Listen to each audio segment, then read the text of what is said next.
fica conosco, Senhor. Permaneça conosco, esteja conosco para sempre. Como tu prometeste, ó Deus, na grande comissão de Mateus, capítulo 28, 18 a 20, no versículo 20, o Senhor assim se expressa: e eis que estou convosco todos os dias, até a consumação dos séculos. Louvado e engrandecido seja o teu santo nome. Por isso, Senhor, nós te invocamos, nós te rogamos, venha sobre nós, Senhor, venha, derrama do teu Espírito Santo sobre nossas vidas, derrama do teu Espírito Santo sobre o preletor desta noite, pastor Fagner. Derrama, Senhor, do teu Espírito Santo sobre esta congregação, sobre cada vida que aqui está. Derrama, Senhor, do teu Espírito Santo sobre as cozinheiras. Derrama do teu Espírito Santo sobre os visitantes que ainda não são crentes, salvando, transformando, dando a eles o novo nascimento, fazendo com que eles se atraiam para receberem a tua palavra e abram seus corações para o evangelho da verdade, o evangelho que salva, o evangelho que é o poder de Deus. Oh, meu grande Pai, muito obrigado, Senhor, pelas vidas dos pastores Diego, Demir, Wagner e Nelson, os irmãos companheiros que estão aqui ombro a ombro, de mãos dadas para fazer o teu trabalho. Que nós continuemos, Senhor, nessa caminhada, nós continuemos nesta toada e nós possamos crescer mais e mais para o louvor da tua glória. Senhor, nós te pedimos isso, nós te rogamos, Senhor, porque nós precisamos, nós dependemos de ti. Oramos assim com os nossos irmãos, em nome do Senhor Jesus. Amém. Amém, meus queridos. Podeis sentar, vamos louvar ao Senhor. Amém. Nós estamos chamando ainda, voluntariamente, aqueles que queiram estar conosco, porque a palavra de Deus, irmãos, é uma pérola preciosa. Se você soubesse, se você tivesse a noção exata, da importância do que é este momento aqui, do que está sendo oferecido aqui, a palavra, o evangelho, você correria sem detença, você correria sem demora para estar aqui nesse lugar agora. Não perder nenhuma palavra, não perder nenhuma oração, nenhum louvor, nada do que será oferecido aqui, você perderia. Você não se distraria por nada desse mundo. Você estaria completamente ligado, fixado em tudo aquilo que está sendo falado aqui nessa manhã. Então nós queremos chamar a sua atenção para essa realidade. E nós sabemos, irmãos, a Bíblia nos ensina que existem aqueles que estão, mas não estão, Estão presentes em corpo, mas não estão presentes em espírito, em verdade, Então essa é a grande diferença. Quando o Senhor Jesus disse que nós devemos adorar o Pai, em espírito e em verdade, é isso. É porque às vezes nós estamos presentes só no corpo, mas não estamos presentes no espírito. Então você que veio aqui, o Senhor está te convidando para que você possa voltar a estar com Deus, não o seu corpo, não voltar para a igreja simplesmente, para a organização eclesiástica, mas que você esteja voltando para Cristo, para os braços de Cristo, para sentir o perfume do Cristo ressuscitado, aquele que está conosco. Vamos cantar Portas Abertas, ao som da banda. Nós vamos louvar o Senhor, e você que está aqui, cante conosco. Talvez você seja o alvo deste hino, eu mesmo, né? Cada um de nós precisa estar pensando em voltar, não para a instituição, mas para o Cristo Todo-Poderoso e ressurreto. Ontem deixou sua casa e saiu pelo mundo. De coração lá no fundo eu não entendi. Tudo que fiz, o que ele quis, meus olhos ficarão e ainda estão assim, e vão continuar até um dia vê-lo regressar. Posso pensar no que o mundo tem preparado, sem privações, sem passado e tudo porque falsos amigos por aí, conselhos vazios, mas cheios de palavras vãs, de grande ilusão, mentiram ao seu jovem coração. Mas nunca é tarde, não, mas na escuridão sai bem do dia, nova manhã. A mesma casa tem portas abertas, pessoas certas, amigos e irmãos.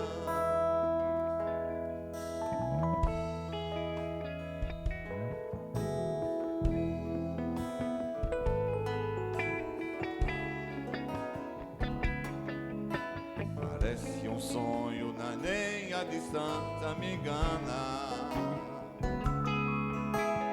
O coração de quem ama não pode esquecer seus passos, fracos tropeções, seus olhos rebrilham e choram. Pai, eu sei que errei, mas vim para acertar. Permita-me de novo aqui ficar. Mas só lamento que onde passei via muito filhos em Roma, sem lei, carentes de amor. Que o Senhor lhes dê a mão, lhes dê de novo o caminho para o renascer, o novo proceder, na mais perfeita e bela comunhão. Mas nunca é tarde, tarde não, sai da escuridão ao novo dia, nova manhã. A mesma casa tem portas abertas, pessoas certas, amigos e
estou aprendendo.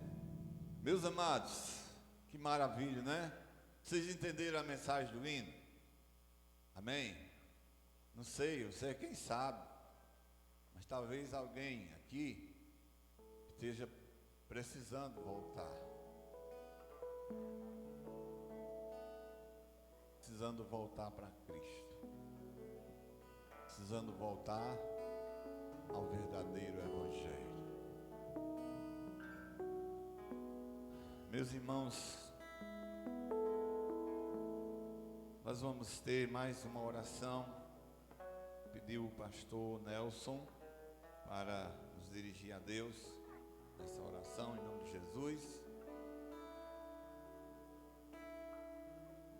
Nós cumprimentamos a amada igreja com a graça e a paz do nosso Senhor e Salvador Jesus Cristo. Os irmãos que puderem colocar de pé, por gentileza, depois de um cântico como esse que foi entoado de forma congregacional, nós repetimos essa palavra que o pastor disse. As portas estão sempre abertas, os braços do Senhor estão sempre abertos. Há um coração contrito, o Senhor nunca despreza. O Senhor possa estar nesta manhã trabalhando no seu coração, nos nossos corações.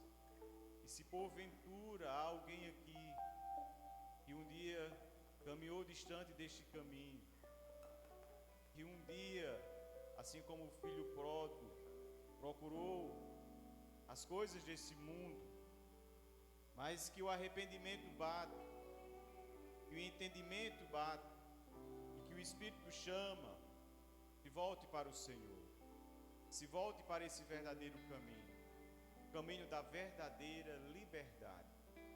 Nós sim, salvos em Cristo, somos verdadeiramente libertos. Seu nosso Deus, nosso Pai, nosso Salvador, nosso Senhor, nosso sustentador, Tu és a fortaleza das nossas vidas, Tu és o rochedo forte que sustenta toda a nossa existência. Tu és o provedor não só do nosso físico, mas és o provedor da nossa alma. Em Ti, Senhor, nós encontramos muito mais do que pedimos ou pensamos. Em Ti nós temos não medida completa, mas nós temos medida transbordante. Tu és a fonte, Senhor, de todas as benesses. Tu és, Senhor, a fonte das nossas alegrias. Tu és a fonte do nosso deleite e prazer. Tu és, Senhor, a origem do nosso contentamento. Tu és a origem da nossa salvação. Em Ti nós somos verdadeiramente libertos. Em Ti realmente os grilhões são quebrados. Em Ti as correntes são deixadas para trás. E tudo muda. E tudo se transforma. E nós somos verdadeiramente novas criaturas em Ti. Nós Te glorificamos nesta manhã. Bendizemos o Senhor por quem Tu és. Tu és aquele que criou os céus e a terra e tudo quanto neles há. Tu conheces, Senhor, o macro-universo e conheces o micro-universo, aquele que está dentro de nós. Cada célula do nosso corpo é visível e patente diante dos Teus olhos, que são como chamas de fogo. Nós Te glorificamos nesta manhã, Te bendizemos, nos alegramos em Ti. Ó Pai, Tu és o autor da nossa vida, o autor da nossa fé. Pai Santo, vem com Teu Espírito abençoar cada um dos retirantes e visitantes nesta manhã. Que cada um possa ser impactado, Senhor, por Tua presença. Que cada um possa ser constrangido pelo Teu amor e por Tua palavra. Que cada palavra que for dita, entoada, lida, orada, seja uma expressão real daquilo que está dentro dos nossos corações, que é uma palavra de gratidão, uma palavra de adoração, uma palavra de louvor ao Rei dos Reis e Senhor dos Senhores. Seja com o Teu povo nesta manhã, dirige cada ato deste culto, abençoa os louvores, abençoa a leitura da Tua palavra, Abençoa a ministração da tua palavra pelo teu servo, reverendo Fagner Fernandes. Usa-o mais uma vez poderosamente, como tem usado os teus servos até esse instante. Senhor, fala aos nossos corações mais uma vez. Reafirma as tuas verdades mais uma vez ao âmago da nossa alma. Nós te pedimos isso e te agradecemos. Não porque merecemos, mas porque nós somos inteiramente necessitados de Tua graça, de Tua misericórdia, de Tua benevolência sobre as nossas vidas. Nós te pedimos no nome daquele que era, que é e que há de vir, o nosso Senhor e Salvador Jesus Cristo. Amém. Obrigado, pastor Nelson. Meus irmãos, nós vamos abrir a palavra de Deus no Novo Testamento, na carta do apóstolo Paulo aos Gálatas, capítulo 3. Estamos caminhando pelas páginas, né? E pelos versos da palavra de Deus em Gálatas. Capítulo 3. Vamos todos ler essa palavra. Espero que você tenha, de fato, trazido a sua Bíblia, seja ela a Bíblia física, presencial aqui, o texto, e também celular, de qualquer forma, é a palavra de Deus. Então vamos ficar de pé e vamos proceder com esta leitura do capítulo 3 de Gálatas. Paulo apela para a experiência dos Gálatas. Ó Gálatas insensatos, quem vos fascinou? A vós outros, entre cujos olhos foi Jesus Cristo exposto como crucificado? Quero apenas saber isto de vós: recebeste o Espírito pelas obras da lei ou pela pregação da fé? Sois assim insensatos, que tendo começado no Espírito, estejais agora vos aperfeiçoando na carne? Terá sido em vão que em tantas coisas sofrestes, se na verdade foram em vão. Aquele, pois, que vos concede o Espírito e que opera milagres entre vós, porventura o faz pelas obras da lei ou pela pregação da fé? É o caso de Abraão, que creu em Deus, e isso lhe foi imputado para a justiça. Sabei, pois, que os da fé é que são filhos de Abraão. Ora, tendo a Escritura previsto que Deus justificaria pela fé os gentios, pré-anunciou o Evangelho a Abraão: em ti serão abençoados todos os povos. De modo que os da fé são abençoados com o crente Abraão. Todos quantos, pois, são das obras da lei, estão debaixo da maldição, porque está escrito: maldito todo aquele que não permanecer em todas as coisas escritas no livro da lei para praticá-las. E é evidente que pela lei ninguém é justificado diante de Deus, porque o justo viverá pela fé. Ora, a lei não procede da fé, mas aquele que conservar os seus preceitos, por eles viverá. Cristo nos resgatou da maldição da lei, fazendo-se ele próprio maldição em nosso lugar, porque está escrito: maldito todo aquele que for pendurado no madeiro, para que a bênção de Abraão chegasse aos gentios em Jesus Cristo, a fim de que recebêssemos pela fé o Espírito prometido. Irmãos, falo como homem, ainda que uma aliança seja meramente humana, uma vez ratificada, ninguém a revoga ou lhe acrescenta coisa alguma. Ora, as promessas foram feitas a Abraão e ao seu descendente. Não diz, e aos descendentes, como se falando de muitos, porém como de um só. E ao teu descendente que é Cristo, que é Cristo. E digo isto, uma aliança já anteriormente confirmada por Deus, a lei que veio 430 anos depois, não a pode abrogar, de forma que venha a desfazer a promessa. Porque se a herança provém da lei, já não decorre da promessa, mas foi pela promessa que Deus a concedeu gratuitamente a Abraão. Qual, pois, a razão de ser da lei?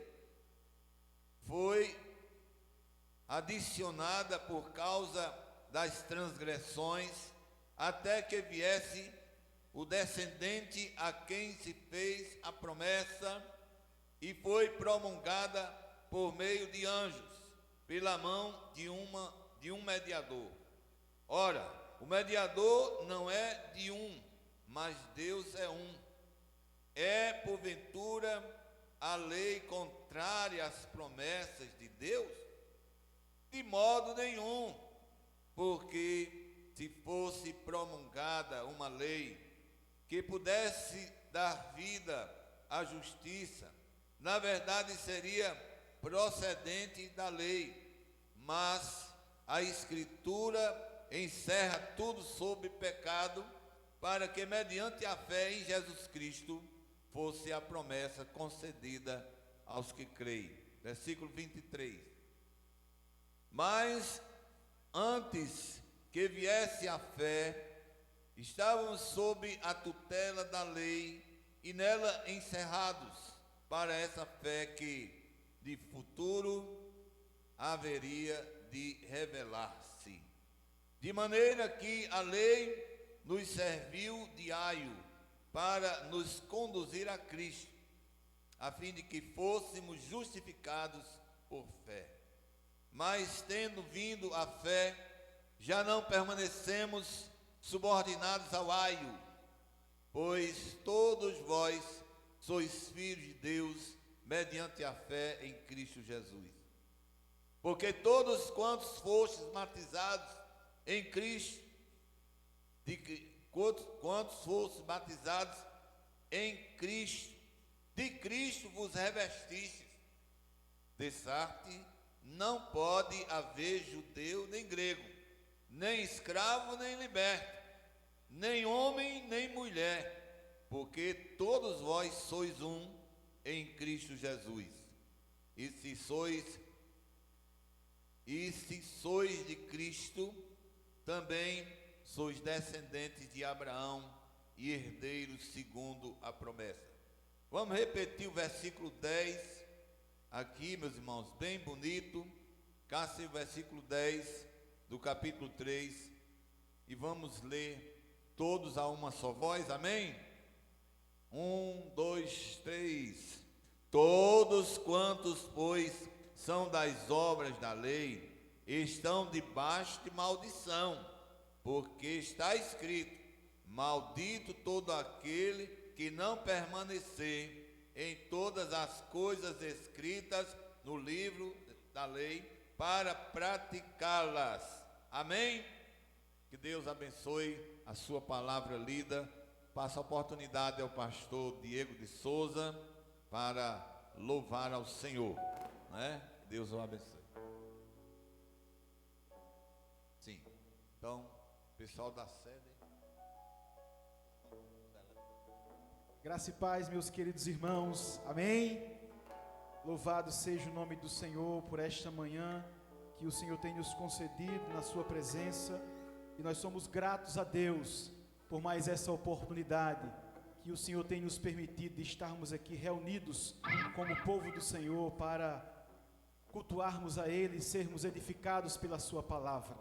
Então nutra em seu coração esta expectativa nesta manhã de que Deus continue falando ao seu e ao nosso coração. A palavra do Senhor nos diz que sem derramamento de sangue não há remissão de pecados. Como disse o pastor Fagner ontem, o preço, o valor do sangue de Jesus não pode ser comparado ao valor do metal que perece, pois o sangue dele é santo, é puro, é imaculado, é poderoso, é valioso, porque somente este sangue nos purifica de todo o pecado. João diz exatamente isso na sua primeira carta, no capítulo 1, no versículo número 9. Se confessarmos os nossos pecados, Ele é fiel e justo para nos purificar os pecados, para nos perdoar os pecados e nos purificar de toda injustiça. É a este sangue que nós devemos recorrer, porque no sangue de Jesus a verdadeira redenção. Então vamos ficar de pé e vamos nos alegrar na presença do Senhor e vamos declarar esta verdade, que no sangue de Jesus nós temos perdão, redenção e vida eterna.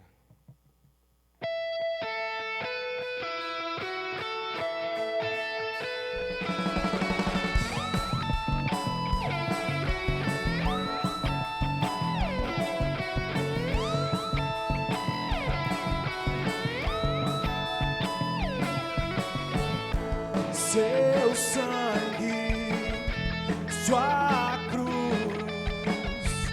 me levam de volta pra Deus.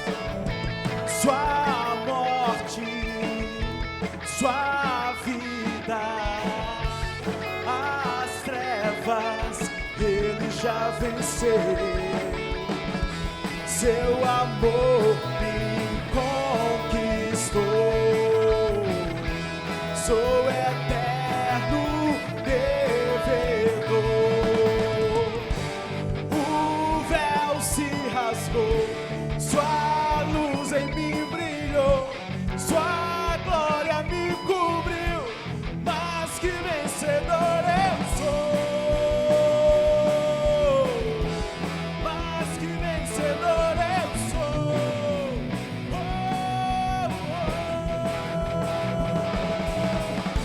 Sei que na sala do trono estás, eu quero ir pra lá, pelo novo e vivo caminho. Sei que na sala do trono está, eu quero ir pra lá, pelo novo e vivo caminho.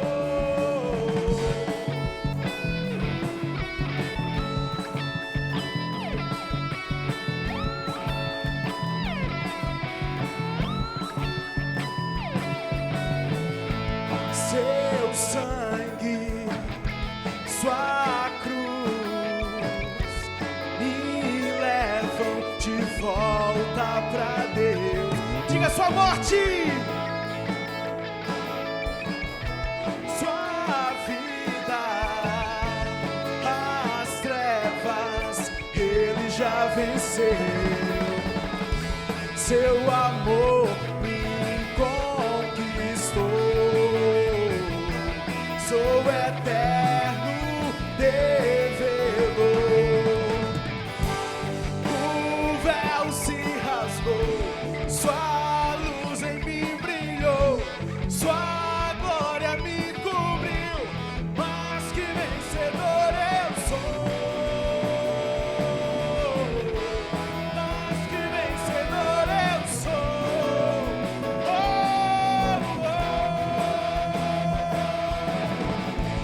Sei que na sala do trono estás, eu quero ir pra lá, pelo novo e vivo caminho. Sei que na sala do trono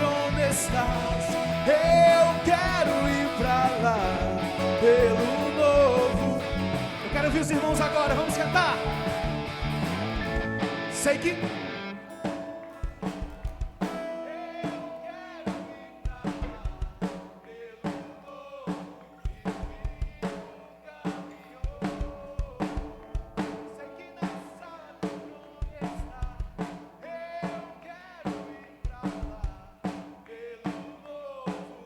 vivo caminhou. Sei que na sala do trono está. Eu quero ir pra lá. Pelo novo e vivo caminhou. Sei que na sala do trono estás. Eu quero ir pra lá. Pelo novo e vivo caminhou.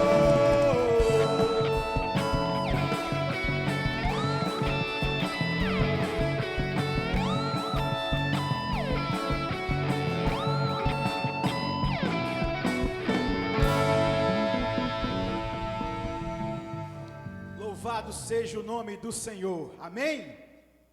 E nós vamos dizer agora: todo ser que vive, louve ao nome do Senhor. Toda criatura se derrame aos teus pés, porque Ele é o grande eu sou. Ele é o Deus que libertou as nossas vidas com as boas novas de salvação. O salmista diz: todo ser que respira, louve ao Senhor. Louvemos ao Senhor. Quero ver os irmãos com toda a força adorando ao nome de Jesus nesse momento.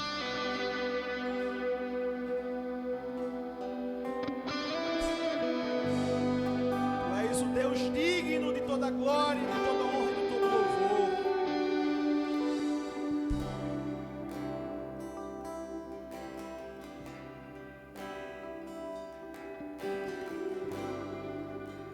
Vamos dizer: todo ser que vive, louve ao nome do Senhor. Toda criatura se levante aos seus pés, ao som da sua voz, o universo se desfaz. Não há outro nome comparado ao grande eu sou. Mesmo sendo pó, tudo que há em mim confessarei. Que céus e terra passarão, mas o teu nome é eterno. Dobrará ao ouvir teu nome, teu santo nome. Todo ser confessará, todo ser confessará. Louvado seja o teu nome, teu santo nome. Vamos dizer: e mesmo sendo pó,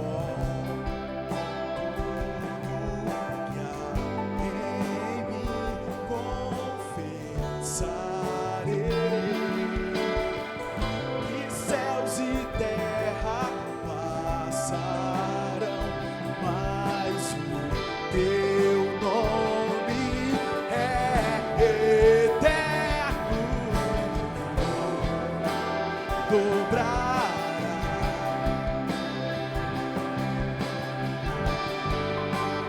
teu santo nome. Todo ser confessará, louvado seja teu nome, teu santo nome. Quero ver os irmãos cantando. Todo joelho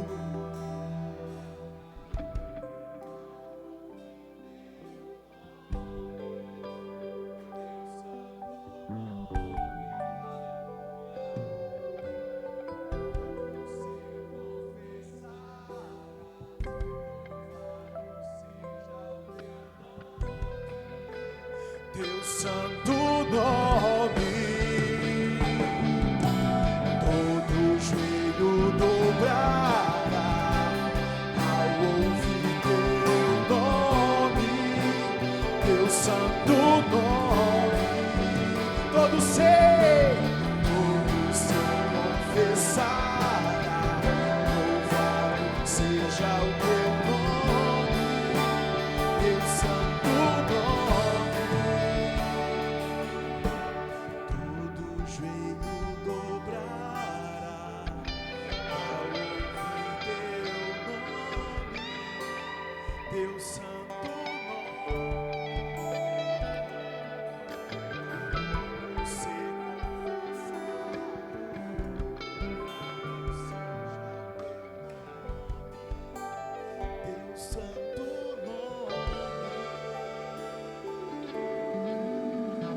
Aleluia!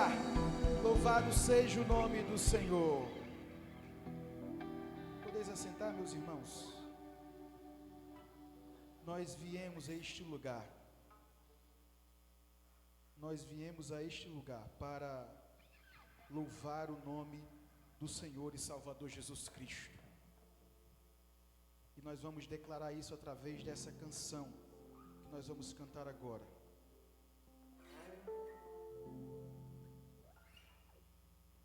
Vim para adorar-te. Nós estamos aqui para adorar ao Senhor.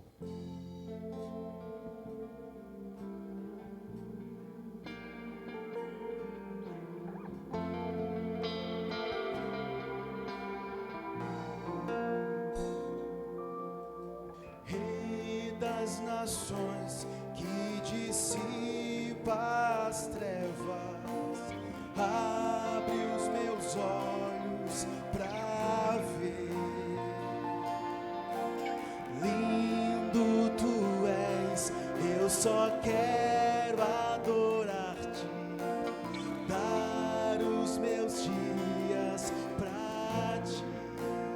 Vim para adorar-te, vim para prostrar-me, vim para dizer-te: és meu Deus, és totalmente amável, totalmente digno, és maravilhoso para Rei sobre todos, tu és adorado, entronizado no céu. Humildemente viestes à terra, se entregou por amor. Vim para adorar-te, vim para prostrar-me, vim para dizer-te: és meu Deus, és totalmente amável, totalmente digno, tão maravilhoso para mim. Vamos lá! Vim para adorar-te, vim para prostrar-me, vim para dizer-te: és meu Deus, és totalmente amável, totalmente digno, é maravilhoso para mim. Não saberei quanto custou ver meus pecados lá na cruz. Não saberei quanto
dizer-te, és meu Deus, és totalmente amável, totalmente digno, tão maravilhoso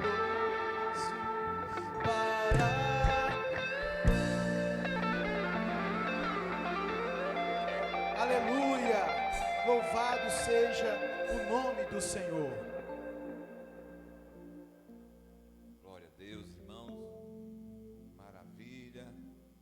E nesse momento nós vamos pedir ao pastor Aldemir Galdino para fazer oração, pedindo pela vida do pastor Fagner, que vai proceder o estudo nessa manhã. Meus queridos irmãos, graça e paz, amém. Vamos ficar de pé, irmãos. Um momento solene, onde vamos ouvir também a palavra do Senhor, ministrada pelo servo do Senhor, pastor Fagner. O Senhor continue a falar ao nosso coração, nos moldando, nos transformando e nos conformando à imagem de Jesus Cristo, nosso Senhor. Pai de toda bondade e graça, o nosso louvor e a nossa gratidão, Senhor, por esse dia, por esse amanhecer, a contemplar um novo dia. E esse dia, ó Deus, nada mais, nada menos revela a Tua glória sobre as nossas vidas. E nós te exaltamos por isso. Nós nesse momento, ó Deus, queremos suplicar ao Senhor, implorar a Tua bendita graça sobre a vida do Teu servo, pastor Fagner, de maneira que o Teu Espírito Santo o conduza, direcione, trazendo à sua mente aquilo que ele estudou, de maneira que a Tua palavra nessa manhã seja lida, explicada e aplicada em cada coração para louvor e glória do Teu nome. Seja com a vida do Teu servo, e que o nosso coração, Senhor, em nome de Jesus, venha estar muito receptivo para receber a semente do Teu Evangelho. Nós pedimos assim humildemente, por meio do nosso Senhor e Salvador Jesus Cristo. Amém. Meus irmãos queridos, que a graça e a paz de nosso Senhor e Salvador Jesus Cristo esteja com todos. Amém? Muito obrigado. Nós queremos, em primeiro lugar, expressar a nossa alegria em mais uma vez estar participando do retiro espiritual da Igreja Congregacional. É o nosso segundo ano em que temos essa oportunidade, esse privilégio. Queremos então deixar aqui registrado o nosso agradecimento à Igreja Congregacional do centro da cidade, de Brejo dos Santos, na pessoa do pastor Edinaldo Alves, quem nós temos uma ótima relação. Somos um mesmo povo, uma mesma igreja, temos o mesmo Cristo, é a mesma fé. Amém, irmãos? E por isso estamos felizes em estarmos mais uma vez participando e desfrutando do ambiente, um lugar maravilhoso, onde nós podemos contemplar não apenas esse espaço físico, mas também a natureza, desde o cantar dos pássaros ao raiar do sol. Nós podemos contemplar toda a beleza divina por meio da sua criação. Meus irmãos, nós vamos continuar a série de exposições que foi proposto para este ano, nosso retiro espiritual. Exposições na carta que Paulo escreveu aos Gálatas. E eu gostaria que nós pudéssemos todos juntos recitar o tema geral do nosso retiro espiritual 2025, o tema e o lema. Vamos lá, todos juntos? 1, 2, 3. Libertos pelo verdadeiro Evangelho. E o nosso lema, Gálatas 5:1, apenas a parte A do versículo. Para a liberdade, mais uma vez, amém, foi para a liberdade. Nós podemos dizer em alto e bom som, nesta manhã, que nós somos livres. Que nós somos livres. Mas nós vamos ver do que se trata essa liberdade. Nos foi então proposto um tema para o capítulo 3, que é a esperança da fé e a real liberdade. A esperança da fé e a real liberdade. Significa, quando ele fala em real liberdade, significa que existe também uma liberdade que não é tão real assim, para não dizer que não é real, não é? Então, a real liberdade, ela vem a partir da esperança da fé. E conforme já foi discutido aqui, até este momento, com exposições maravilhosas, não é, dos pastores que nos antecederam, nós vamos perceber que o apóstolo Paulo, ele deixa muito evidente a proveniência divina do evangelho que foi anunciado aos Gálatas. E ele traz então esclarecimentos no que diz respeito aos falsos pregadores que estavam tentando inserir no contexto das igrejas da Galácia um falso ensino que estava relacionado às exigências de algumas leis judaicas. Algumas leis judaicas, a circuncisão, a questão da dieta e por aí vai. E essa questão ela foi abordada no Concílio de Jerusalém. Foi um tema bastante polêmico que a igreja tratou de resolver, né? E após relatar o episódio de Pedro em Antioquia, se você tem lido e tem prestado atenção nas exposições do capítulo 1 e do capítulo 2, ele então faz uma repreensão ao apóstolo Pedro, né? E após isso, a partir do capítulo 3, ele começa agora a expor de forma teológica o evangelho da graça de Deus e o seu vínculo com a lei. E a partir desse ponto, meus irmãos, inicia-se a parte, eu considero, mais substancial, a parte mais substancial da teologia contida na carta. Algo que o teólogo Leandro Lima descreve como teologia em ação. Teologia em ação. Então a mensagem central de Paulo aqui nessa carta é que a salvação ela é alcançada por meio das obras, amém? Misericórdia, né? Então, a mensagem central de Paulo aos Gálatas é que a salvação é alcançada pela graça mediante ao quê, irmãos? A fé. E com base nisso, ele ressalta a importância do Espírito Santo. Sim, o Espírito Santo, porque, como foi até falado aqui ontem pelo pastor Diego Souza, é bom que a gente vem pregando depois, não é? Aí a gente pega as citações dos anteriores, não é? E aí no plano da redenção de Deus, nós temos o Pai como aquele que então estabeleceu o plano, nós temos o Filho que executou o plano, e nós temos o Espírito Santo que aplica esse plano redentivo na vida daqueles que são o povo escolhido de Deus, os seus eleitos. Então a tarefa do Espírito Santo, como disse o apóstolo João, é de convencer o homem do pecado, da justiça e do juízo. Ele é quem faz a obra da regeneração. João 3 fala sobre isso.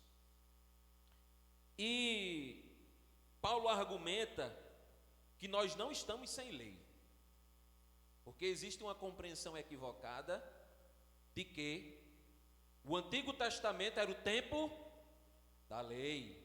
Mas hoje não, hoje nós estamos no tempo da graça. Essa é uma compreensão equivocada das Escrituras. Não existe essa divisão de tempo de lei e tempo de graça, pelo menos no que diz respeito à salvação do homem. Na verdade, irmãos, nós fomos agraciados com, eu diria, uma lei superior, uma lei maior, que é a lei do Espírito Santo. Amém? Uma legislação de liberdade. O Espírito Santo que foi outorgado nas nossas vidas, porque Ele não apenas nos convenceu, Ele não apenas nos regenerou, e aí nós temos um privilégio em relação aos crentes do Antigo Testamento, porque os crentes da Nova Aliança, eles são habitados pelo Espírito Santo, louvado seja Deus por isso. E a partir então dessa habitação do Espírito Santo de Deus nas nossas vidas, é colocada em nosso coração uma lei, a lei da liberdade cristã. Mas essa lei não pode ser confundida com libertinagem. Liberdade e libertinagem são duas coisas diferentes. Mas, irmãos, a argumentação de Paulo com relação à sua afirmação da salvação ou da justificação pela fé, ela se sustenta a partir desse texto aqui. Eu fiz 3 divisões principais, tá certo? E eu gostaria de meditar com você. Em primeiro lugar, acerca da experiência.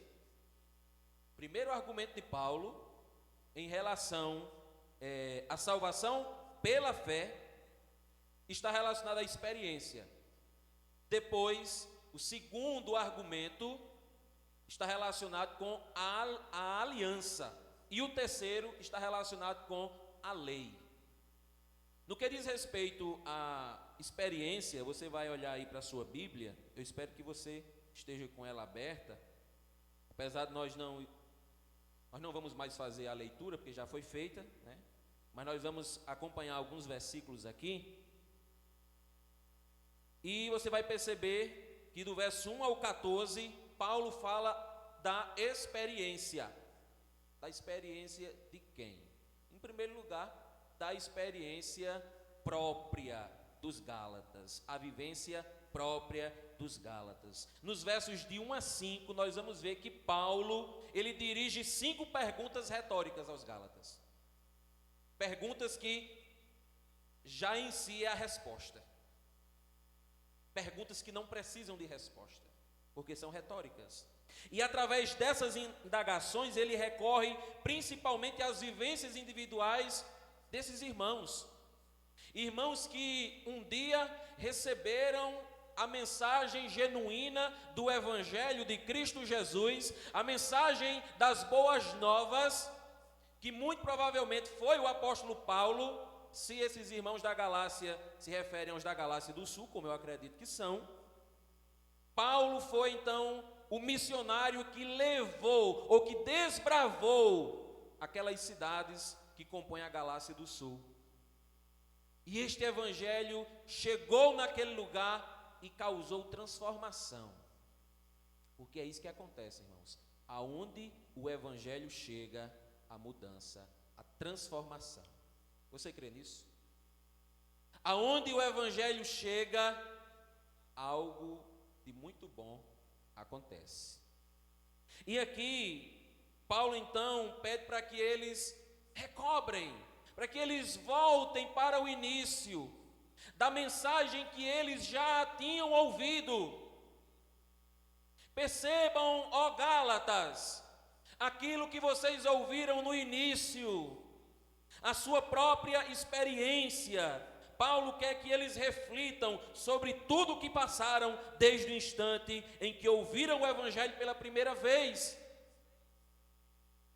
E este Evangelho chegou aos irmãos da Galácia de maneira que eles sofreram. Paulo vai dizer, ele não cita o que foi, mas provavelmente, como era um contexto de perseguição, havia esse aspecto que era patente, não só nas igrejas da Galácia, mas nas demais igrejas espalhadas pelo Império Romano.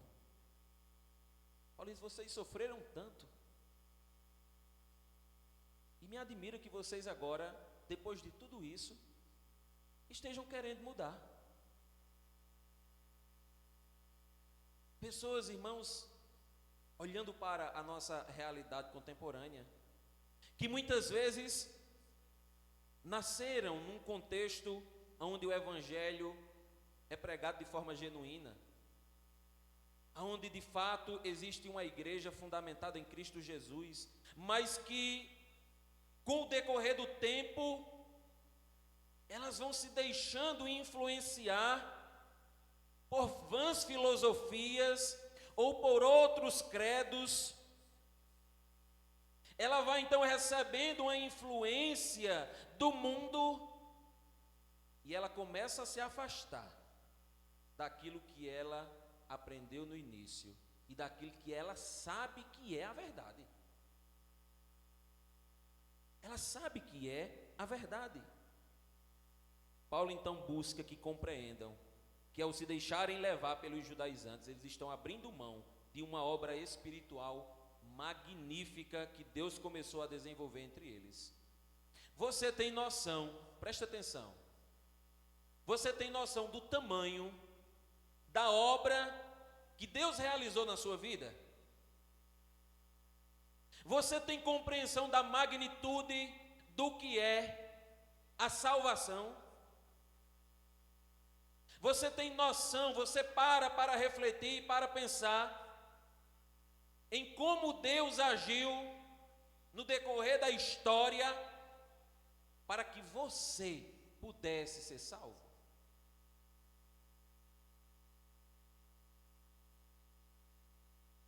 Meus irmãos, quando Paulo começa o capítulo 3, e ele parece que está um pouco irritado com o comportamento daqueles irmãos, né?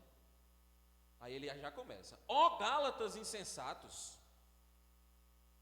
ó Gálatas insensatos. Ele faz uma crítica contundente àqueles irmãos da Galácia. E insensato aqui refere-se a alguém que, mesmo ciente do que é correto, prefere fazer o errado. Pessoas que sabem a verdade, mas preferem a mentira. Eu já conheci muitas pessoas que atestam isso. Essa é a verdade, pastor Diego. O caminho que vocês seguem é o caminho da verdade. Mas ela não quer seguir esse caminho. Ela sabe que é a verdade, ela compreende assim, mas ela não quer. Isso é agir com insensatez. São aqueles que, na verdade, não estão enganados. Eles não estão ignorantes. Eles estão cientes do verdadeiro caminho, mas eles preferem ir por outros. E aí Paulo diz: vocês são insensatos. É uma negação em reconhecer ou dar o braço a torcer, como se fala na linguagem popular. E aí ele continua dizendo: quem vos fascinou? Ou, falando de uma maneira mais, vamos dizer assim, uma tradução melhor, quem foi que enfeitiçou vocês? A ideia é essa no original. Quem foi que enfeitiçou vocês? Parece claramente evidenciar a essência dessa insensatez. Os Gálatas permitiram que o ensinamento falso os enganasse, afetando a clareza de seus pensamentos e a habilidade de discernir. Por isso eles se tornaram tolos. Vocês estão enfeitiçados. Vocês estão sendo enganados de uma tal forma que vocês estão desapercebidos. O que foi que aconteceu com vocês? Quem vos fascinou? E esse termo fascinou implica um poder de encantamento, que talvez nos remeta até a uma hipnose, podemos assim dizer, com uma conotação negativa. Então é como se Paulo estivesse dizendo assim: quem hipnotizou vocês a ponto de não enxergarem mais a cruz? Fizeram uma lavagem cerebral na cabeça de vocês? Quem foi que virou a cabeça de vocês? Em outras palavras, eles haviam sido cativados pela mensagem vibrante da cruz de Cristo, mas agora estavam sendo persuadidos a abandonar a verdadeira fé. Estavam sendo persuadidos a olhar para o legalismo, para as antigas práticas judaicas, já não eram relevantes. Irmãos, o que é que tem atrapalhado a nós, a igreja brasileira desse tempo? O que é que tem atrapalhado a nossa visão no que diz respeito ao Evangelho? Nós vivemos num tempo de muito sincretismo religioso. Vivemos um tempo onde as coisas estão um pouco misturadas. Vivemos um tempo em que o nome evangélico já não quer mais dizer muita coisa. Existe uma diversidade teológica, doutrinária, que tem então causado alguns problemas para a igreja, mas esse problema não é exclusivo do nosso tempo. Nós estamos aqui aproximadamente 45, 55 depois de Cristo. Nós temos Paulo tratando já de um problema grave. Problema grave. E por isso que essa carta, nós estávamos até conversando, né, pastor Ednaldo, como essa carta é atual. Como a mensagem dela, né, sai da página da Bíblia e vem ao nosso coração. Parece que Paulo está falando para nós. Parece que o público é esse, do século 21. De muitas vezes, crentes que estão sendo levados pela falta de maturidade espiritual, pela falta de conhecimento das Escrituras, estão sendo levados por outras doutrinas que não são o verdadeiro Evangelho. No versículo 2, encontramos a questão central dessa sequência de 5 perguntas feitas por Paulo. Essa indagação, ela deve ser vista como a chave de toda a epístola no que toca à experiência de um crente. Veja que no verso 2 ele diz assim, eu vou ler esse versículo. Quero apenas saber isto de vós. Recebestes o Espírito pelas obras da lei ou pela pregação da fé? Preste atenção. Recebestes o Espírito pelas obras da lei ou pela pregação da fé? Paulo vê o recebimento do Espírito Santo. Preste atenção. Paulo vê o recebimento do Espírito Santo para os gentios como um legado assim grandioso. Interessante, quando os discípulos foram pregar para os gentios, mais especificamente o caso lá de Cornélio, de sua família, né? O espanto dos discípulos em ver o Espírito Santo descendo sobre os gentios, ou seja, sobre aqueles que não eram judeus. Eles começaram a compreender, meus queridos irmãos, que a salvação ela não está restringida a um território, a uma classe de pessoas ou a um tempo específico. A salvação ela está aí por todo o mundo, e é essa a missão da igreja, de ir por todo o mundo e pregar o Evangelho. Jesus tem os seus em todos os lugares, portanto, preguemos o Evangelho. Amém? E esse Espírito Santo, ele age até hoje no meio da sua igreja. Veja que em Efésios capítulo 1, versículo 13, Paulo vai dizer: em quem também vós, depois que ouvistes a palavra da verdade, o evangelho da vossa salvação, tendo nele também crido, fostes selados com o Espírito Santo, da promessa. Fostes selados. Você foi selado. O selo é a garantia de que você agora é um filho de Deus. Amém, meus irmãos? Não, não é possível. Depois de uma declaração como essa, de dizer que nós temos o Espírito Santo e que somos filhos de Deus, um amém tão acanhado desse, se tivesse dito que o almoço estava pronto, talvez o amém tivesse sido melhor. Eu vou repetir, eu vou lhe dar uma segunda oportunidade. Meus irmãos, a partir do selo do Espírito Santo, nós agora somos filhos de Deus. Amém? Muito bem, não durma não. Parece então, irmãos, que Paulo está estabelecendo um contraste entre dois supostos caminhos para a salvação. Ele vai falar sobre obras da lei e ele vai falar do ouvir da fé.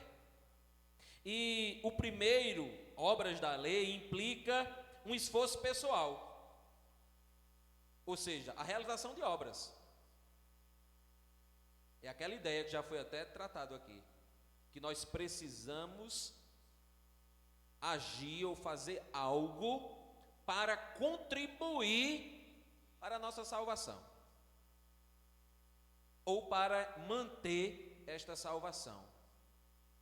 Em contrapartida, nós vamos ver que o segundo, a fé, ou as obras da fé, envolve uma postura mais receptiva, uma postura de aceitação, de recebimento, representando a graça. Assim, meus queridos, a indagação de Paulo se torna bastante clara e direta. Vocês receberam o Espírito porque se submeteram à circuncisão e observaram alguns aspectos da lei judaica, ou foi porque ouviram a mensagem do Evangelho e creram? Nós somos salvos por quê? Porque nós somos pessoas boas? Porque não matamos? Porque não roubamos? Porque não adulteramos? Porque somos pessoas que têm uma boa moral, uma boa índole diante da sociedade, de maneira que agora nós podemos chegar diante de Deus e dizer: me salve porque eu mereço? Isso não é graça.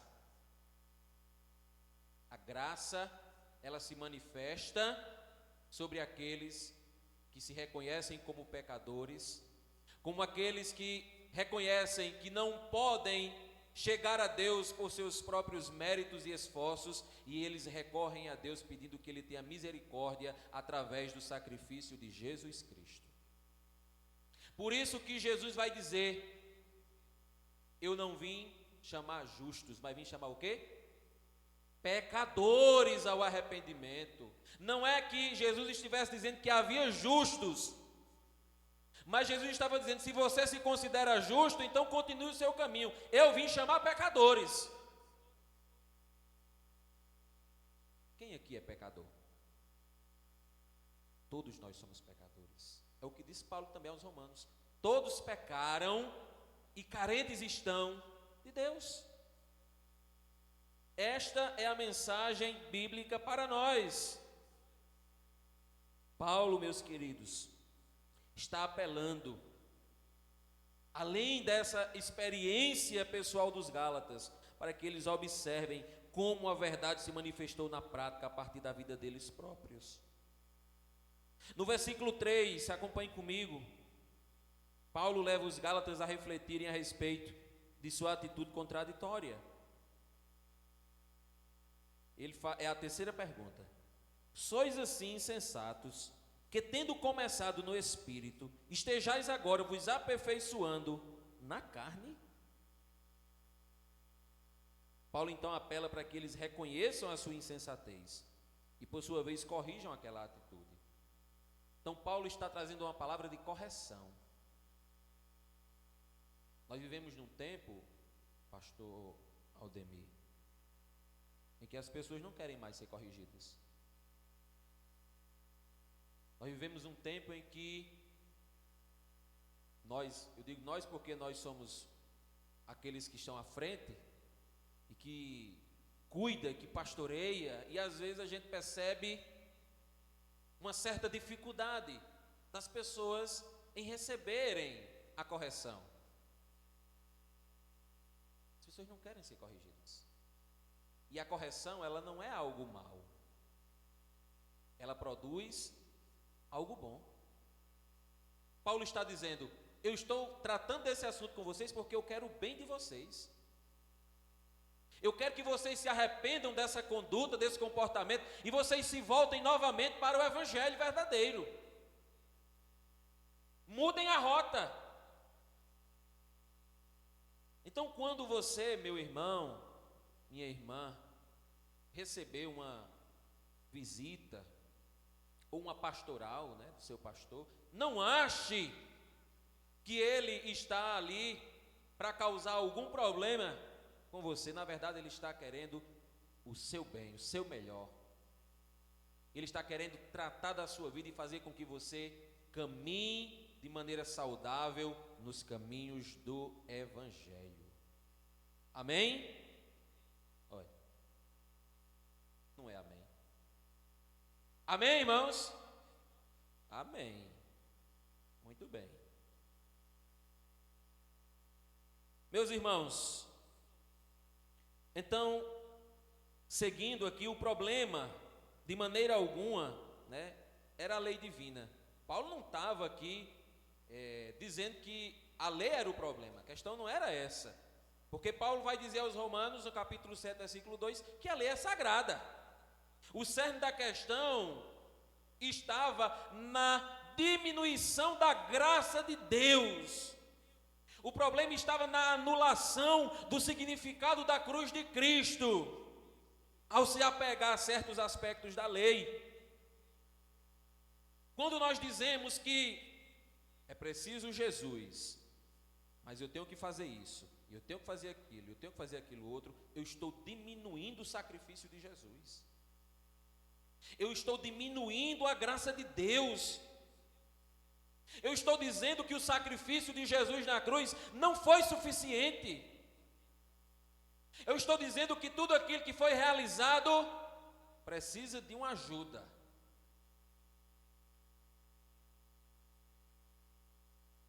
Irmãos, reflita comigo sobre a salvação. Preste atenção. Nós estamos falando de um Deus que é um ser totalmente outro. Atente bem para isso. Nós não estamos aqui tratando de uma pessoa como nós. Nós estamos falando de um ser com características singulares.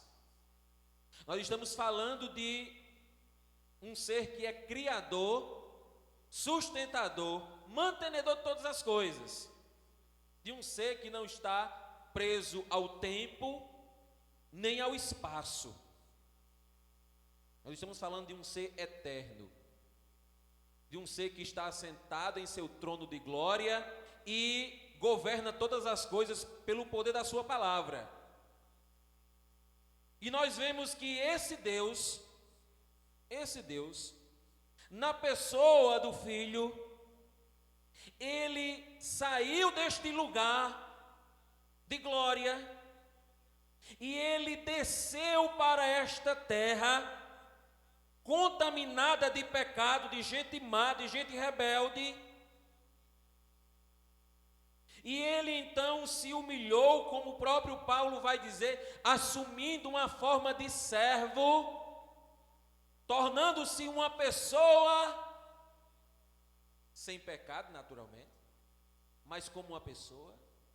E ele então vai à cruz de maneira vergonhosa, vexatória, e ele se entrega. Ele entrega a sua vida. Você compreende esse ser supremo, Deus, entregando a sua vida como homem? Eu não consigo compreender. Vai além da minha compreensão, mas o fato é que esse Deus, ele é o Deus Emanuel, Ele é o Deus conosco. Deus, ele não está distante de nós. Deus, ele não nos criou e nos deixou a seu bel prazer. Não! Ele veio até nós. Essa é a mensagem do Evangelho. Deus veio ao nosso encontro, amém? Deus veio nos buscar, Deus veio nos resgatar. E Ele fez isso, não foi porque Ele disse, Ele olhou lá no futuro e disse, rapaz, o pastor Nelson vai ser uma pessoa maravilhosa, eu vou salvar ele. Pessoa boa, trabalhador, carteiro. Não, ele olhou para Nelson e disse, Nelson é um pecador. Mas mesmo assim, eu amo ele e vou salvá-lo. Assim como ele fez com cada um de nós.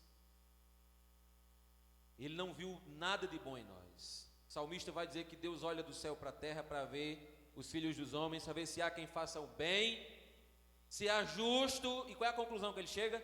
Não há nenhum justo, nenhum sequer. E mesmo assim, o próprio Jesus vai dizer que Deus amou o mundo de tal maneira que deu o seu Filho, para que todo o que nele crê não pereça, mas tenha o quê? Louvado seja o nome do Senhor. Na quarta indagação, Paulo dirige toda a sua atenção para a vivência deles. Veja aqui, no versículo 4. Terá sido em vão que tantas coisas sofrestes? Se na verdade foram em vão. Então, de certa forma, irmãos, Paulo indica que tudo o que aconteceu com os Gálatas serve como uma evidência contra eles. É provável que eles tenham sofrido no início da jornada cristã alguns problemas, ameaças, talvez de autoridades, talvez de contemporâneos, não sabemos. Mas Paulo fala como se eles estivessem sofrendo alguns ataques. E eu tenho também uma notícia que não é das melhores. Como crentes, irmãos, nós também sofremos muitos ataques. Se você é um crente verdadeiro, se você leva a sério o Evangelho, você vai ser atacado. Você vai sofrer algum tipo de rechação ou de perseguição. Porque a proposta de Deus para nós é uma proposta diferente da proposta do mundo. Então, quando alguém começa a caminhar em direção contrária ao sistema estabelecido pelo mundo que eu digo sistema pecaminoso, então vai dar problema. Então, se você é cristão e você não sofre algum tipo de perseguição, preste atenção. Em sua última indagação, no verso 5, ele questiona se aquele que concede o Espírito e realiza milagres entre eles, age com base nas obras da lei ou pelo ouvir da fé. Ele está falando de Jesus aqui. Aquele, pois, ou seja, Jesus, que é quem vos concede o Espírito e que opera milagres entre vós, porventura o faz pelas obras da lei ou pela pregação da fé? Então essa pergunta ele fecha tratando da experiência pessoal dos Gálatas. Quem era você antes de Jesus?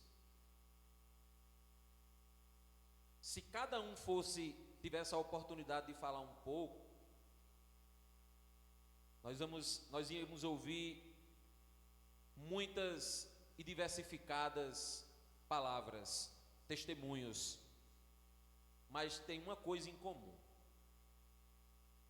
Antes nós éramos todos pecadores condenados. Todos. Às vezes a gente olha para a experiência de alguém, como por exemplo o pastor Aldemir, que não era gente desse mundo, não é? E nós ficamos chocados, abismados com a obra que Jesus fez. Mas quando eu olho para mim, por exemplo, que fui alcançado pela graça de Deus aos 11 anos de idade e não fiz o que você fez, mas não tira de mim o pecado. Eu estava na mesma condição. Na mesma condição. Não é porque o cara está vivendo uma vida diante da sociedade descontrolada que ele é pior do que aquele que é moralista. Às vezes é até complicado, porque o moralista acha que vai ser salvo por conta dessa condição. Mas todos estão encerrados debaixo do pecado. E aí depois ele cita, irmãos, a experiência do pai da fé. Quem é o pai da fé? Abraão, verso 6 até o verso 14. Então não é à toa que Paulo escolhe logo justamente Abraão como exemplo para demonstrar aos Gálatas a validade de sua perspectiva sobre a justificação. Abraão é considerado o pai da nação, não é? E Deus o escolhe, chama-o lá de Harã, para que ele então pudesse ir, junto com a sua família, para uma terra desconhecida. Sai da tua terra, do meio da sua parentela, e vá para uma terra que eu te mostrarei. Deus nem disse qual era a terra, disse: vá e eu vou lhe mostrar qual é a terra. E foi feita uma promessa a este homem. Então, como patriarca da nação de Israel, ele se tornou uma figura central. Em algumas vezes nós vamos ver os religiosos da época falando com Jesus e falando sobre Abraão. Nós temos por pai a Abraão. O nosso pai é Abraão, não é? E aí eles questionavam Jesus acerca disso. Mas, irmãos, se você for para Gênesis 15, você vai perceber que a justiça atribuída a Abraão, ela não foi resultado de um esforço humano, mas foi de uma dádiva divina, acessível aos homens pela fé nas promessas de Deus.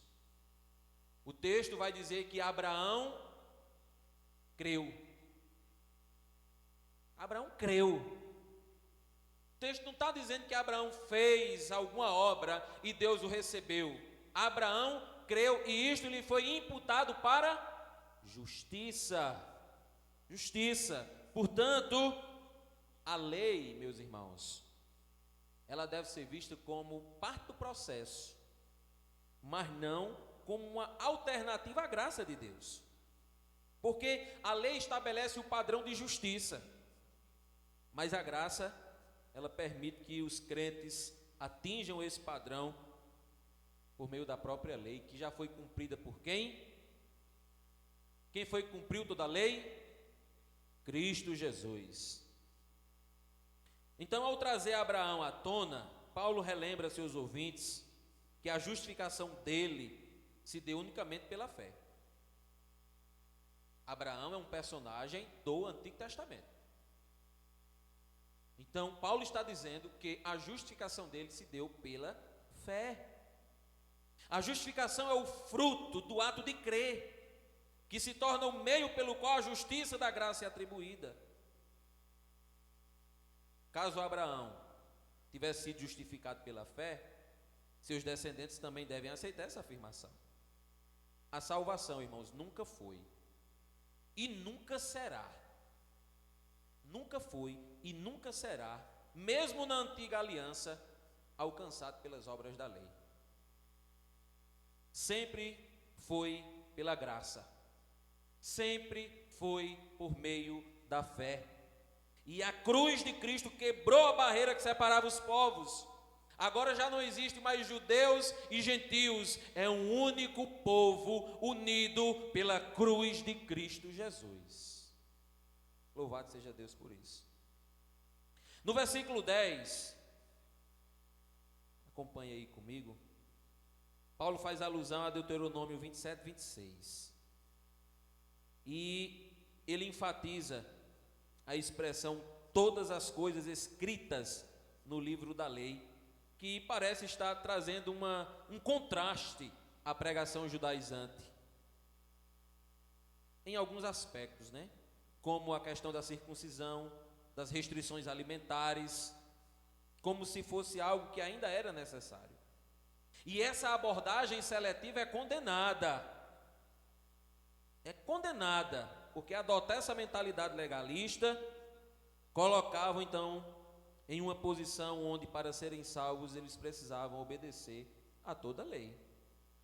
Veja, ele diz assim, versículo 10: todos quantos, pois, são das obras da lei, estão debaixo de maldição, porque está escrito: maldito todo aquele que não permanece em todas as palavras escritas no livro da lei para praticá-las. Quer ser salvo pela lei, cumpra ela completamente. Quer ser salvo pela lei, observe todos os seus preceitos. Eu pergunto, quem tem condições de observar de forma perfeita toda a lei de Deus? Quem tem? Porque os judaizantes estavam falando de alguns aspectos só, de circuncisão, de dietas, mas não era só isso. E o restante? As Escrituras vão dizer que aquele que transgredir um preceito da lei se torna transgressor de todos. Então não tem escapatória. Só teve um, meus irmãos, que cumpriu toda a lei. Foi o nosso Salvador Jesus Cristo. Louvado seja o nome do Senhor. No verso 11, o apóstolo declara de forma clara e incisiva, enfática, que o ser humano é justificado por fé. Verso 11. E é evidente que pela lei ninguém é justificado diante de Deus, porque o justo ele vive por fé. Foi também falado aqui sobre esta famosa declaração que o reformador Martinho Lutero foi iluminado com esse texto: o justo viverá pela fé, e não pela lei. No versículo 12, Paulo afirma que quem deseja alcançar a salvação por meio da lei precisa obedecê-la integralmente. Já no versículo 13 encontramos o entendimento sobre a morte substitutiva. O que é a morte substitutiva? Jesus assumiu a nossa culpa.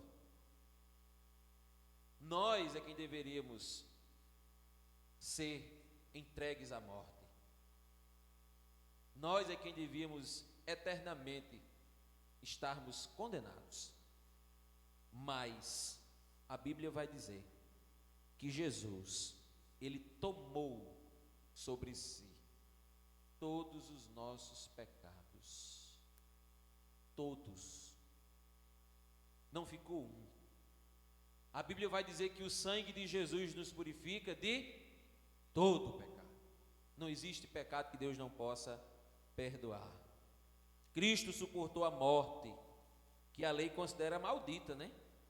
Ciente de que essa era a única forma de libertar seu povo da maldição imposta pela lei. O cumprimento total da lei se dá nos crentes por intermédio de Cristo. Os irmãos entenderam? Alguma dúvida? Em segundo lugar, ele fala, né, sobre a aliança. Ele vai fundamentar o seu argumento, a sua tese, com este argumento da aliança que está do verso 15 até o verso 22. E ele começa fazendo sua argumentação com algo que é um entendimento comum entre nós, que é a própria concepção que seus leitores possuem sobre acordos estabelecidos.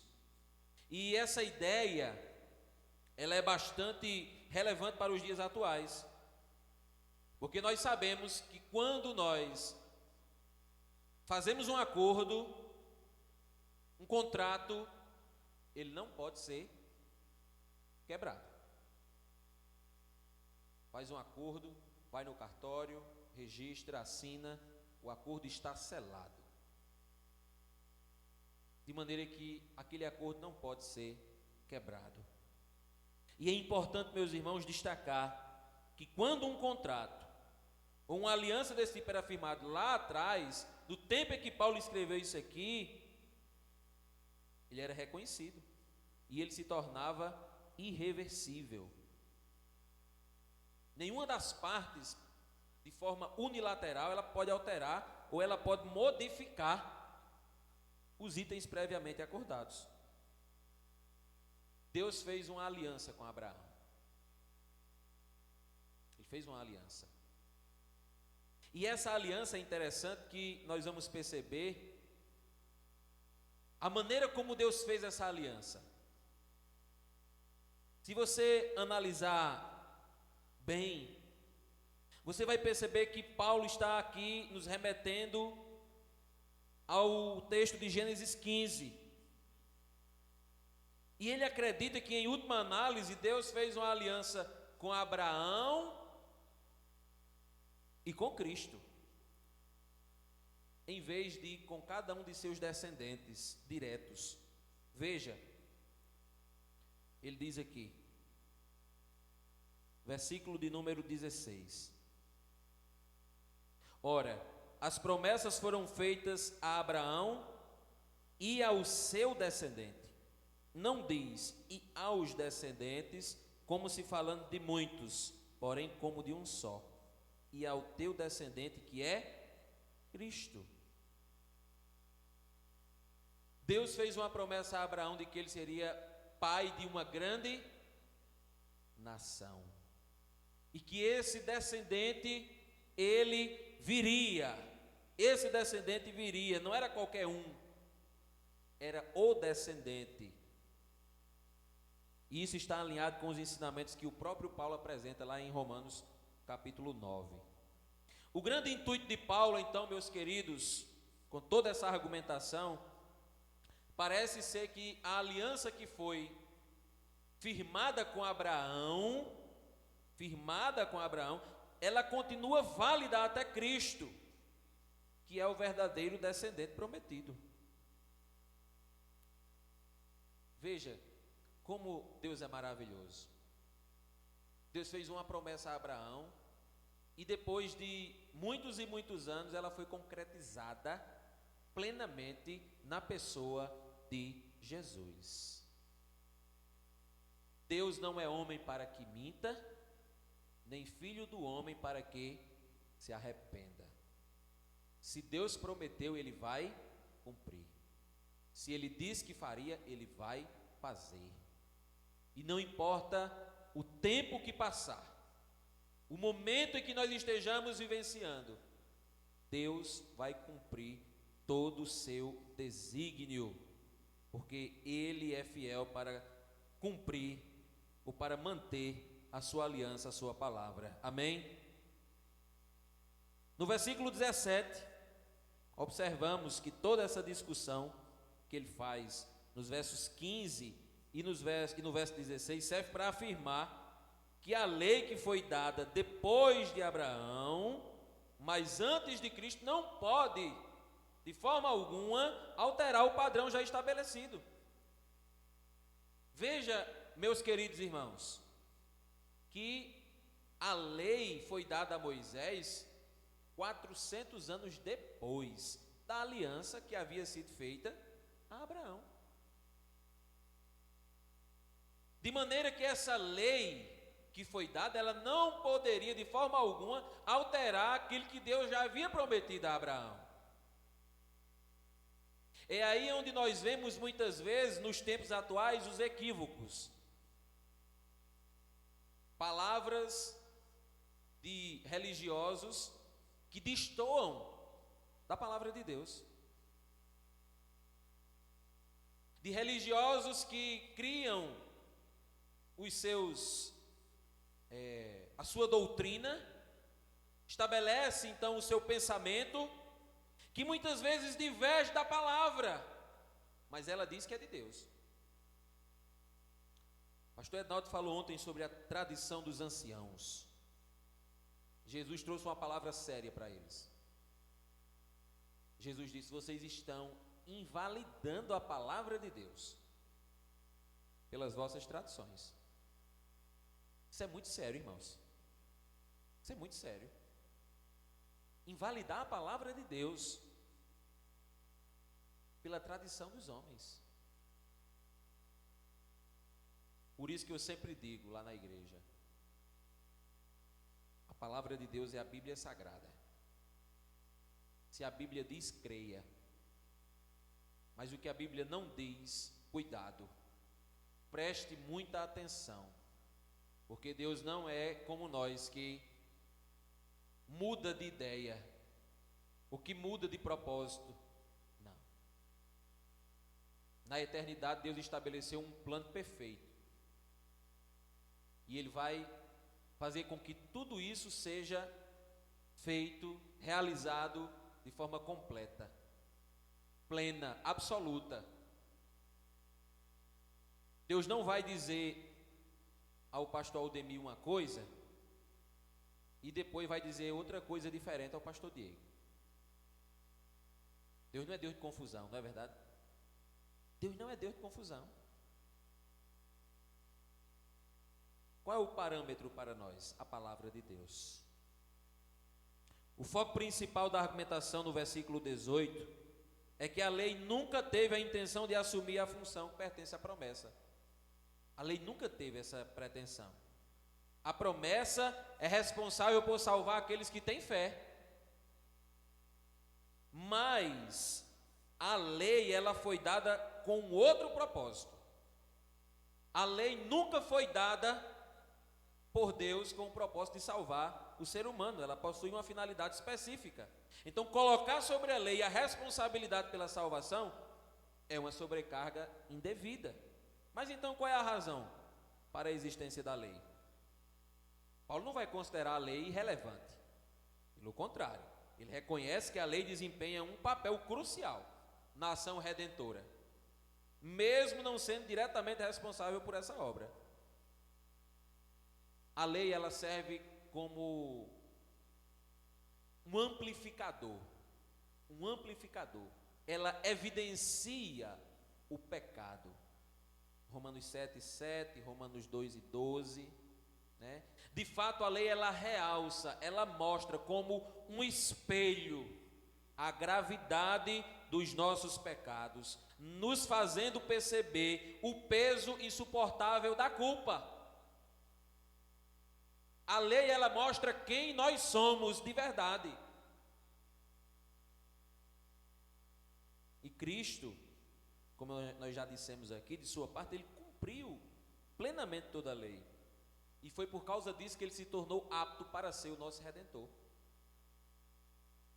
Cristo foi à cruz, mas antes ele tinha que passar por todo o processo. Ele tinha que cumprir cabalmente para estar habilitado para ser então o nosso representante diante de Deus na cruz do Calvário, onde ali ele então tomaria todo o cálice da ira divina. Todo o cálice da ira divina. De maneira que, então, a porta da salvação ela se abriu quando o próprio Jesus, quando ele estava em seus últimos instantes de vida, pendurado naquela cruz, ele disse: está consumado, está feito, o preço já foi pago. Louvado seja o nome do Senhor. O preço já foi pago. No versículo 19, Paulo vai mencionar que a lei foi instituída por anjos. Você pode ir lendo aí, eu não vou ler, para a gente ganhar tempo. Com Moisés atuando claramente como mediador da aliança no Sinai, Deuteronômio 5:5, depois você pode ver esse texto. Nos versículos 21 e 22, Paulo esclarece que o propósito da lei não é conferir vida. Assim, meus irmãos, a lei não se opõe à graça. Não há divergência entre lei e graça, como muitos acreditam que existe. Na verdade, a lei, ela funciona como um instrumento de Deus. Um instrumento para que a graça ela seja manifestada nas nossas vidas. E em último lugar, do verso 23 ao 29, né, ele continua falando sobre mais algumas características dessa lei. Veja, Paulo observa que antes de recebermos a fé, nós estávamos sob vigilância da lei. O que isso quer dizer? O que isso quer dizer? Antes de recebermos a fé, primeiro eu gostaria que nós pudéssemos compreender que fé é essa, porque eu percebo que muitas pessoas dizem assim: o importante é ter fé, não importa a religião, não importa no que se crê, tendo fé já é o suficiente. Essa é a maior mentira que Satanás inventou, que o que importa na verdade é a fé. Na verdade, a nossa fé, ela precisa estar direcionada para a pessoa correta, é o alvo correto. O importante, a fé é importante, mas aquele em quem nós depositamos a fé do verdadeiro evangelho, ela está centralizada na pessoa e na obra de Cristo Jesus. Então, meus amados, no Antigo Testamento, alguns sugerem que era o tempo da lei, da salvação pela lei. Paulo já asseverou que isso não é verdade, que a salvação nunca aconteceu através da lei, mas unicamente pela graça. Nós vamos ver os crentes da antiga aliança recebendo para a salvação a graça. Eles criam na promessa do Messias. Eles criam na promessa daquele que viria para libertar o povo.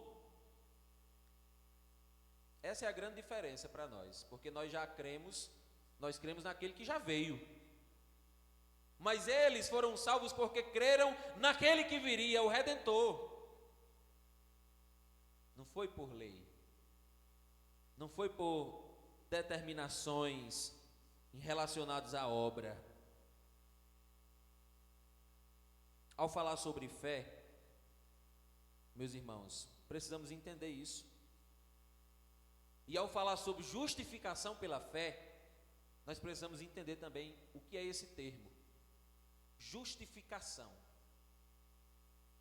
Paulo vai dizer: justificados, pois, mediante a fé, temos paz com Deus. Justificados. O que é isso? Veja que George Led, falando sobre a justificação, ele vai dizer que o termo justificação não significa que nós fomos tidos ou colocados como justos. Nós não nos tornamos justos. Na verdade, Deus nos declarou justos. Fomos declarados, porque uma justiça de outrem foi imputada a nós. A justiça de quem? De Cristo. A justiça de Cristo foi imputada a nós. Meus queridos irmãos, nós estamos caminhando para a conclusão, mas antes eu gostaria de falar um pouco sobre o papel da lei como educadora. Veja que ele vai dizer aqui no versículo,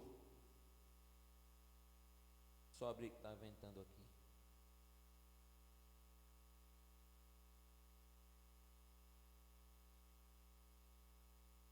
Versículo de número 24: de maneira que a lei nos serviu de aio para nos conduzir a Cristo, a fim de que fôssemos justificados por fé. Então, a lei, ela atua como esse educador, que vai guiar a criança até que ela seja oficialmente reconhecida como adulta, ou, como alguns dizem, emancipada. E nesse sentido, isso ocorre quando a fé se manifesta, conforme diz o verso 25 e o verso 26. E por último, Paulo fala sobre o sinal da nova aliança, né? O batismo, né? Que é a manifestação pública da nova fé como uma marca visível para aquele que realmente foi encontrado pela graça de Deus. Irmãos, eu quero concluir esta palavra trazendo algumas reflexões importantes para nós. Tenham muito cuidado com certos ventos doutrinários que estão sendo colocados aí.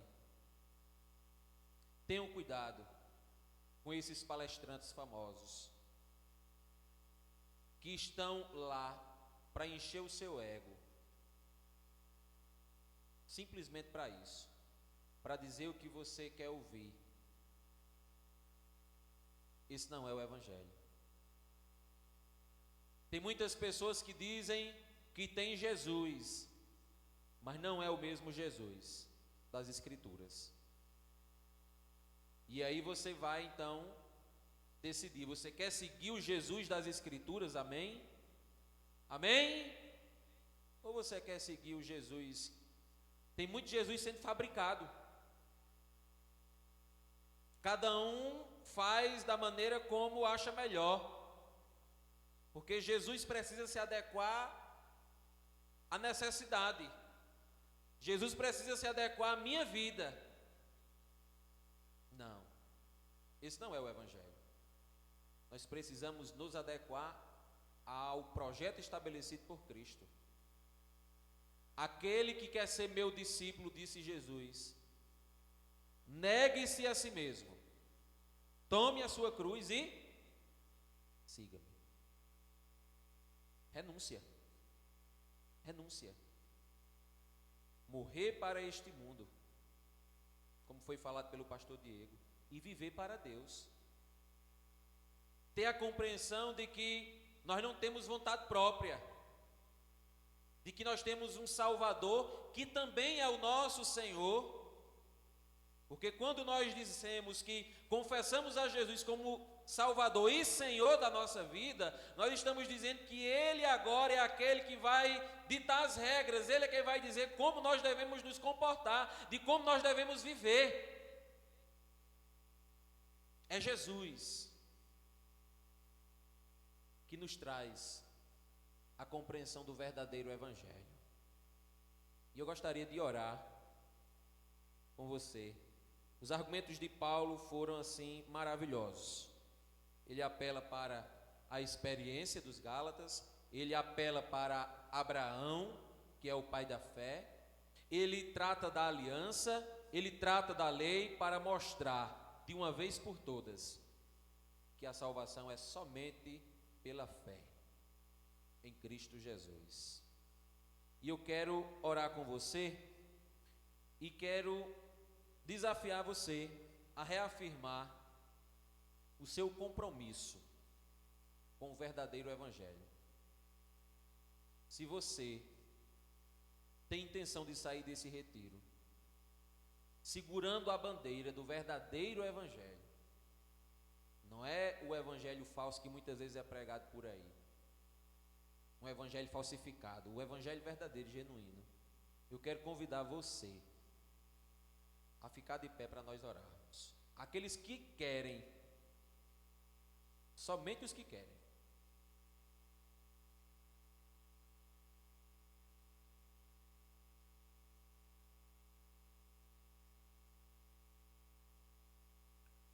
Senhor nosso Deus e amado Pai, graças te damos, Senhor, porque estamos aqui nesta manhã rejubilando de alegria, porque a tua palavra mais uma vez, Senhor, ela foi ministrada e nós esperamos, rogamos, ó Deus, ao teu Espírito Santo que aplique esta mensagem aos nossos corações.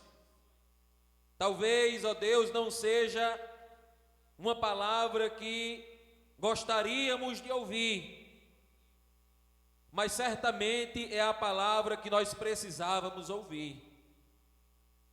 Senhor querido, que o teu povo, que foi então orientado, exortado nesta manhã, assim como nos dias já anteriores, e que ainda serão, ó Deus, hoje à noite e amanhã, ó Pai, que o teu povo desperte para as verdades fundamentais do cristianismo, ó Deus, para o verdadeiro evangelho, Senhor. Nós queremos te rogar, ó Deus, que o Senhor olhe para nós com olhar de bondade e misericórdia e nos dê compreensão, clareza da tua palavra, Senhor. Ó Deus, que a tua palavra seja, ó Pai, de fato, ó Deus, amada, estudada e, ó Deus, praticada nas nossas vidas. Ó Deus, que o verdadeiro evangelho seja observado, seja vivido e seja defendido por todos nós, Senhor. Que nós não sejamos insensatos, que nós não nos deixemos fascinar, Senhor, por estes pensamentos heréticos que têm se manifestado em nosso meio. Ó Deus, que continuemos firmes, que continuemos olhando para o alvo, ó Deus, que continuemos, ó Pai, ó Deus querido, preservando o verdadeiro evangelho, porque é este evangelho que nos libertou, é este evangelho que nos conduz, e é este evangelho pelo qual nós vamos viver eternamente. Ó Deus, que o teu povo possa sair destes dias de retiro realmente comprometidos a permanecer, a viver e a expor este evangelho, que não é o evangelho da prosperidade, que não é o evangelho da facilidade, que não é o evangelho, ó Deus, que tem sido oferecido por aí afora. É o evangelho da cruz, é o evangelho da renúncia, é o evangelho da mudança, é o evangelho da transformação. Ó Espírito Santo do Senhor, trata conosco, ó Deus, trata conosco porque nós precisamos. Nos perdoe pelos nossos pecados, nos perdoe, ó Deus, pelas nossas falhas, nos perdoe, ó Deus, porque muitas vezes, ó Pai, estamos tendenciosos a ouvir tantos discursos, ó Deus. Meu Pai querido, mas que o teu povo reunido aqui neste lugar, a tua igreja, a igreja que foi comprada por um preço altíssimo, a tua igreja que foi resgatada do império das trevas, a tua igreja que foi colocada na luz do Senhor, que essa igreja ela permaneça triunfante, que essa igreja ela permaneça focada naquilo que realmente, ó Deus, é o nosso referencial de fé, porque nós não cremos simplesmente em filosofias, nós cremos numa pessoa, nós cremos em Jesus, que é o nosso Redentor, que é o nosso Senhor, que é a razão do nosso viver, que é aquele que transformou a nossa vida e que está conosco. O Senhor Jesus nos prometeu: eis que eu estou convosco todos os dias, até a consumação dos séculos. Obrigado por estar sempre conosco. Nós te agradecemos, ó Deus, e te pedimos por todos aqueles que se levantaram e que estão nesse momento, ó Deus, reafirmando o compromisso com o Senhor, de continuar segurando a bandeira do Evangelho, de fazer com que o nome de Cristo Jesus, o verdadeiro Evangelho, continue sendo propagado, difundido, anunciado, porque é esta a missão da tua igreja. Que assim seja nas nossas vidas. Nós assim oramos pelo poder que há no nome do teu Filho Jesus, e a igreja diz: amém. Eu agradeço a oportunidade.